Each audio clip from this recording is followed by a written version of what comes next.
नमस्ते साथियों, आज हम EMRS अर्थात Eklavya model residential schools, Eklavya model आवासीय स्कूल्स 2025 की जो भर्ती है उसके बारे में जो मुख्य मुख्य जानकारी है उसके बारे में आज हम बात करेंगे।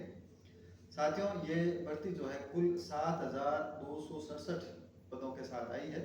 इसमें प्रिंसिपल है, PGT है, TGT है, लैब असिस्टेंट है जिसे लैब अटेंडेंट कहा गया है, लाइब्रेरियन है, PET है, फिजिकल एजुकेशन टीचर, और सेक्रेटरीट जैसी कोई ऐसी भी भर्ती है, JSA की है। तो ऐसी कई प्रकार की जो है अलग अलग पदों पर भर्ती है। हम मुख्यतः, क्योंकि प्रिंसिपल लेवल के व्यक्ति है वो विज्ञापन पढ़ के सब कुछ जान लेंगे, हम केवल TGT और PGT के बारे में हल्की फुल्की जानकारी आपको देने का प्रयास करूंगा मैं। बस कुछ विद्यार्थियों का मानना है कि सर इसमें योग्यता क्या है, मोटा मोटा क्या सिलेबस है, क्या पैटर्न रहेगा, उसके बारे में हम बात करेंगे। थोड़ा सा पैटर्न भी इस बार बदला है। तो सबसे पहले इसकी जो अंतिम तिथि है वो 23 अक्टूबर 2025 है। 23 अक्टूबर से पहले आप फॉर्म भर ले आए। अब ये PGT और TGT, PGT post graduate teacher, trained graduate teacher, ये PGT TGT है। इसमें आपके जो दो पेपर होंगे, टायर 1 और टायर 2। टायर 1 में आपकी जनरल अवेयरनेस 10 अंक का है, रीजनिंग 15 अंक की है, ICT 15 अंक की है, टीचिंग एप्टीट्यूड 30 अंक का है, पेडागोगी 20 अंक की है, NEP 10 अंक की है। और पार्ट 6 है एक, जिसमें लैंग्वेज हिंदी एंड इंग्लिश है, 20 प्रश्न है 20 अंक के, जिसमें से 40% पास जरूरी है। टोटल 100 अंक का जो टायर 1 है, टायर 1 आपका 100 अंक का है, जिसमें 6 भागों में बांटा हुआ है।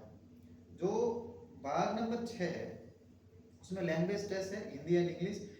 20 में से 8 प्रश्न आपको दोनों में सही करने हैं, चाहे हिंदी में सही करो भले 8, 10 में से 8 सही कर लेना तो भी आप मान्य हो, आप वैलिड हो, चाहे इंग्लिश में सही कर लेना तो भी वैलिड हो। कुल मिला के बात है 20 में से 40% लाना जरूरी है। इसमें भी 20 में से, पार्ट 6 में से। अब part 1 to second, 1 to third, fourth, fifth, इनमें अलग अलग मैंने आपको बताया। जी जनरल अवेयरनेस है, रीजनिंग है, ICT है, टीचिंग एप्टीट्यूड है। पार्ट 5 में 2 भाग है, पेडागोगी और NEP यानी नेशनल एजुकेशन पॉलिसी 2020, स्पष्ट रूप से मेंशन है, जिसके 10 प्रश्न आएंगे सीधे सीधे। अब ये पार्ट आप पूरा पास करेंगे तभी आपके आगे वाला टायर सेकंड एग्जाम होगा।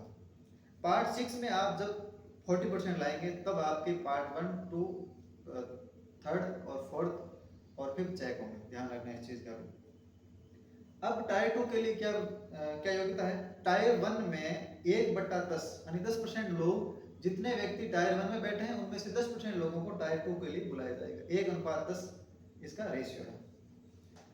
टायर 2 आपके सब्जेक्ट नॉलेज के लिए होगा, जिसमें 40 प्रश्न ऑब्जेक्टिव जो 40 अंकों के होंगे और 15 प्रश्न डिस्क्रिप्टिव यानी आपको वहां लिखना है। जैसे आप MA में, BA में पेपर लिखते हैं, उसी प्रकार डिस्क्रिप्टिव पेपर होगा आपका। जो है 15 प्रश्न आएंगे, तो 40 और 15 कुल कितने? 55 प्रश्न आएंगे। अंक कितने के होंगे? 100 अंक के। जो 40 प्रश्न आएंगे ऑब्जेक्टिव टाइप के, वस्तुनिष्ठ टाइप के, बहुविकल्पी प्रश्न, वो आपके 1 अंक का होगा, तो 40 नंबर के होंगे। 15 प्रश्न आएंगे जो डिस्क्रिप्टिव टाइप के, वो आपके एक प्रश्न 4 अंक का है, तो 60 नंबर के होंगे। टोटल 100 अंक का हो गया। TGT PGT दोनों में इसी प्रकार का पैटर्न, या ऐसा कह दीजिए हर जो कोई भी वैकेंसी सब में टायर 2 में यही पैटर्न है। मेरिट कौन निर्धारित करेगा? मेरिट टायर 2 निर्धारित करेगा। टायर 1 का मेरिट में कोई रोल नहीं है, एज ए प्री एग्जाम है। जैसे RS प्री होता है उसी प्रकार एज ए प्री एग्जाम है टायर 1। टायर 2 जो है आपके मेरिट का निर्धारण करेगा, जो किस पर है? विषय का नॉलेज है, यानी आपका विषय ही आपको अध्यापक बनाएगा, PGT या TGT बनाएगा। अब PGT के लिए योग्यता क्या है? PGT के लिए MA में 50% और BEd में 50% चाहिए। MA में भी 50 और BEd में भी 50। आपके यदि हिंदी इंग्लिश है तो आपको केवल PG चाहिए, यानी MA हिंदी इंग्लिश चाहिए। लेकिन यदि आपके maths, economics, physics, chemistry, biology, history, political, ऐसे कोई भी सब्जेक्ट यदि है तो आपके ग्रेजुएशन में, स्नातक में भी आपके यही विषय होने चाहिए। स्नातक में भी आपके यही विषय होने चाहिए। मतलब यानी आप यदि फिजिक्स से टीचर बन रहे हैं, हिस्ट्री से बन रहे हैं, तो आपके ग्रेजुएशन में भी हिस्ट्री या फिजिक्स होनी चाहिए। TGT में, TGT के लिए योग्यता यह है कि बीए में 50%, बीएड में भी 50%। बीए में आपके औसत एग्रीगेट 50% होना चाहिए और प्रत्येक विषय में, तीनों विषयों में अलग अलग रूप से 50% होना चाहिए। सभी विषय, ऑल सब्जेक्ट लिखा हुआ है तो सभी विषय में 50% होना चाहिए। कुछ विद्यार्थी कह रहे थे सर यदि हमारे बीए में 50% नहीं है, एमए में हमारे 55% है तो हम क्या वैलिड होंगे? नहीं, तो भी आप योग्य नहीं है, आप नॉट अलाउड है। और बीए में 50, बीएड में 50, एग्रीगेट बीए में 50 और इंडिविजुअली अलग अलग सब्जेक्ट में 50 और सीटेट जरूरी है। यदि आप हिंदी इंग्लिश है तो तीनों वर्षों में आपकी हिंदी इंग्लिश पढ़ी हुई होनी चाहिए। तो साथियों ये थी मोटी मोटी जानकारी। एक बार मैं फिर से जानकारी दे देता हूँ। 23 अक्टूबर आपकी अंतिम तिथि है। पीजीटी टीजीटी दोनों के लिए आपके 100 अंक का टायर 1 होगा। टायर 1 में 20 अंक हिंदी इंग्लिश के हैं, 20 प्रश्न, उसमें से आप 40% करना जरूरी है। और टायर 1 ही आपके लिए सेकंड टायर के लिए आपकी एलिजिबल होंगे। टायर 1 पास करेंगे तो 1:10 बुलाए जाएंगे कैंडिडेट। और टायर 2 सब्जेक्ट नॉलेज होगा पूरा पूरा, जो ऑब्जेक्टिव और डिस्क्रिप्टिव दोनों होगा, जो ये भी 100 अंक का होगा और यही आपका मेरिट निर्धारण करेगा, यही आपको अध्यापक बनाएगा। तो ये मोटी मोटी जानकारी है। और अन्य किसी भी जानकारी के लिए आप हमारे टेलीग्राम चैनल पर जो इसकी विज्ञप्ति, इसका विस्तृत सिलेबस डाल दिया गया है, तो वहां पर आप देख सकते हैं। दूसरी बात क्या है, अब कैटेगरी का क्या मामला है? ओबीसी, एससी, एसटी, ईडब्ल्यूएस, ये सारी कैटेगरी थी। तो आप जो 23 अक्टूबर है उससे पहले का सर्टिफिकेट आपके पास होना चाहिए, उससे पहले का आपके पास सर्टिफिकेट होना चाहिए।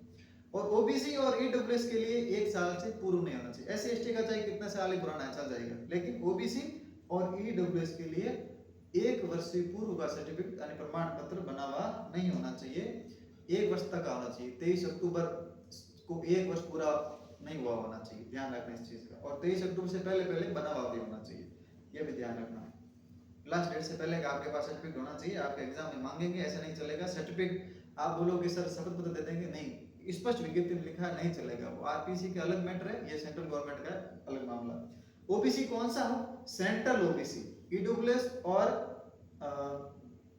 ओबीसी के लिए मैं कहना चाहता हूँ स्टेट ओबीसी नहीं चलेगा, केंद्र का अलग ओबीसी चलता है। तो सेंट्रल ओबीसी है अलग से, जो इंग्लिश में बनता है वही ओबीसी चलेगा। इस बात का पूरा पूरा ध्यान रखें।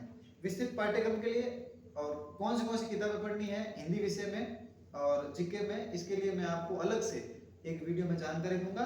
फिलहाल आप ये जानकारी जो है लेके आप फॉर्म भरें। यदि और भी आपको अन्य कि सर मैं भर सकता हूँ नहीं, आपकी कोई अन्य क्वेरी हो तो आप कमेंट में छोड़ें, वहाँ पर आपको जानकारी दूंगा। बहुत बहुत धन्यवाद।